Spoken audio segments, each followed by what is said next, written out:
6 a.m. time for the morning news on 3FM 92.7.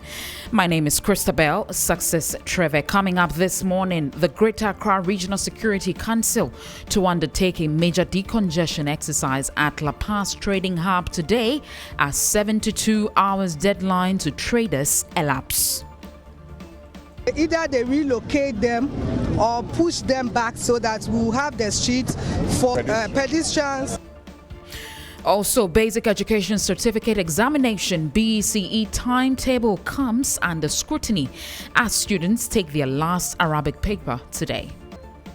The structure of BECE that was relevant pre-Free Senior High School is no longer relevant today. So it is important that we revise BECE.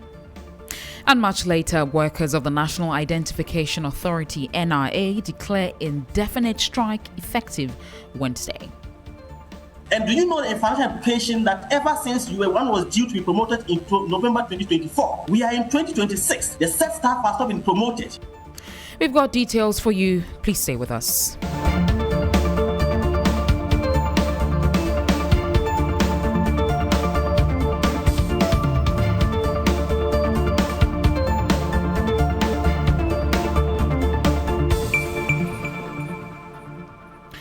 We begin now, and the Greater Accra Regional Coordinating Council's deadline to traders selling along the N1 highway to vacate the area elapses today.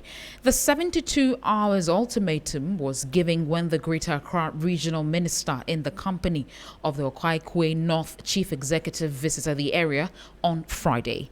Here's Greater Accra Regional Minister Linda Akwele-Oklo speaking to journalists on the pending demolition. Either they relocate them or push them back so that we'll have the streets for pedestrians to move freely and drivers to move freely. But you know, I'm much concerned. I mean, when it comes to women, I'm so much concerned about them. And so situations where they'll be deprived, from selling, that is what I don't want to hear or I don't like. We want to allow them to trade. In as much as they are trading, we should also have free movement of vehicles and human beings. Linda Akwele-Oklo is Greater Accra Regional Minister. The Rent Control Department has taken its nationwide crackdown on exorbitant hostel fees to the Ashanti region. Acting Rent Commissioner Frederick Opoku described the high-handed hostel fees to students as exploitative. He spoke to 3FM. It's very simple that whatever you do, you take money called rent. If you give your property to anybody and you are taking money out of that, it's rent. Now, it's stipulated clearly that when you want to do anything in terms of charging or increasing, you cannot sit at home and say that you are a private investor. I've heard people talking about they are private investors, so you should allow them to kill Ghanaians. What's the meaning of that? In our laws, do you see anything called a free economy? Well, that was Frederick Opoku. He's the acting rent commissioner here in Ghana. He spoke to 3FM earlier.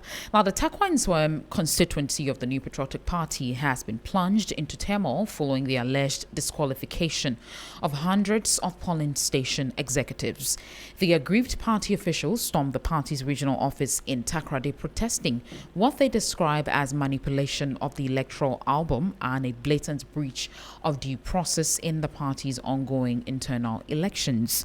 Our reporter Abraham Mensah has more.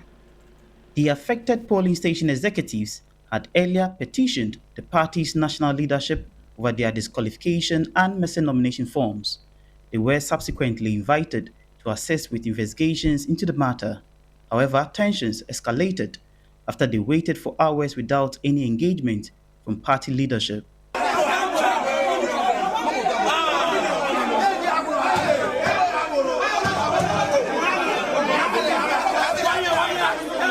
The group is accusing some constituency executives as well as former Member of Parliament George Miracle Duka of complicity in the alleged irregularities. They warned that without immediate intervention, they risk being unfairly excluded from the ongoing internal electoral process. Our only option is the national leadership. They should step in and call the former MP to order. Yes. In fact, the party that does not belong to him. Exactly. He came to meet a party that was strongly built in the constituency. Yes. No. Even in opposition, we were able to win the party with a vote margin of 5,600 votes. Why must it happen that under your tenure, and even doubled as the Deputy Minister for Lands and Natural Resources, you could not use that opportunity to strengthen the party in the Taquan Soem constituency? Yet you want to use dubious means and diabolic means to retain your leadership. And we are not going to allow that to happen. In fact,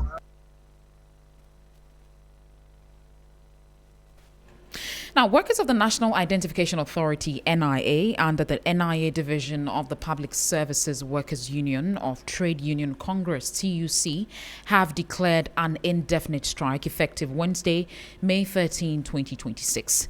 This, the workers say, follows the unanimous decision of their Divisional Executive Council to proceed on with industrial action after the expiration of a 7-day notice issued by their mother union. Here's the divisional chairman, Francis Bangfudeme, speaking to 3FM. Certainly, we are very much aware of the impact it will have on the nation. But of course, also come to think of it, do you know what it means that ever since we were recruited and then being paid on this particular salary structure, which apparently was on a non-approved scheme of service, and ever since the scheme of service has been approved, it turns out that we then have to get a new salary structure. Do you know how much financial losses the staff have made since inception up to date? And do you know the financial implication that ever since one was due to be promoted in November 2024, we are in 2026, the said staff has not been promoted. That was Divisional Chairman Francis Bangfudeme. He spoke to 3FM earlier. Just before we go, as the 2026 Basic Education Certificate examination ends across the country, concerns are emerging over the intensity of the examination timetable. A section of stakeholders are calling for a review of the 5-day period for writing 10 subjects, arguing that it places excessive pressure on students. Others maintain that the extension may not necessarily solve the root problems. Here is a report by Samuel Yeboah Adams. Since its introduction in 1990, the BEC has served as the gateway for placement into senior high schools across Ghana. Over the years, the examination has evolved with changes in curriculum, assessment method and grading systems. But in contemporary time, the number of subjects written in a day has remained largely unchanged. Some stakeholders, however, argue the 5-day period within which candidates are expected to write their papers tends to put pressure on them. The Executive Secretary of EduWatch, Kofi Asare, is one of the educational think tanks pushing the argument. The structure of BEC that was relevant pre-Free Senior High School is no longer relevant today. So it is important that we revise BEC to speak to its current and continued relevance, which is an examination that determines school placement, and not an examination that determines who will go to secondary school. For the General Secretary of the National Council of Parent-Teacher Association, PTA, Gabson Kofi Raphael, the argument is flawed. I just have a challenge with that whole argument that because they don't have much time to look, inadequate preparation leads to poor performance. If you are adequately prepared, they can even put you in the hottest space. But what are the concerns of candidates? And does the 2 paper a day put any pressure on them? The subject combination this year, I can admit that it's very good. Yes, so it doesn't really put pressure on we students. Yeah. Yes, a lot of pressure. I feel like if we could use a span of 2 weeks to write the papers and we could write 1 paper in each day, it would be much better. For prep, maybe you feel anxious, you feel nervous, you have 2 subjects, and maybe the realization hits you like you are not prepared to for all those subjects at once. If it extends to 10 days, then people will get enough time to rest, revise, and